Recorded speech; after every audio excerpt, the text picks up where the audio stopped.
আবহাওয়া ঠান্ডা ঠান্ডা দেখে খিচুড়ি আর ডিম ভাজি করলাম। হ্যালো সবাইকে, কেমন আছেন? আশা করি সবাই খুব ভালো আছেন। এই যে আমরাও মোটামুটি আছি। তো যে আবহাওয়াটা একটু ঠান্ডা ঠান্ডা ছিল, তাই খিচুড়ি করলাম আর ডিম ভাজি করে নিলাম। তো বাবুকেও একটু দিয়েছি, ওকে বলছি যে নাও তুমি এটা হাত দেখাও।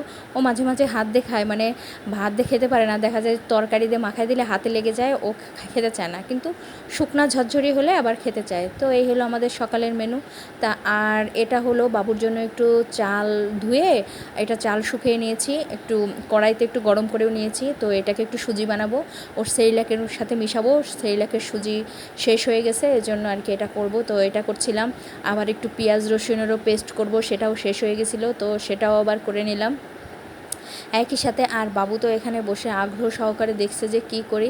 আর বাবু বসে থাকা মানে দুষ্টামি করা, এর ভিতরে পেঁয়াজ টিয়াজ সব দিয়ে দিচ্ছে, আর মানে খুবই দুষ্টামি করতেছে, চাল ছড়াচ্ছে।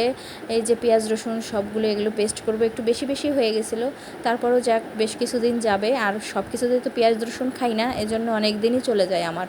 তো এইগুলো একটু করব। আর বাবু তো বসে আছে পাশে, ও তো বিরক্ত করছে। তো ঠিক আছে, টাটা।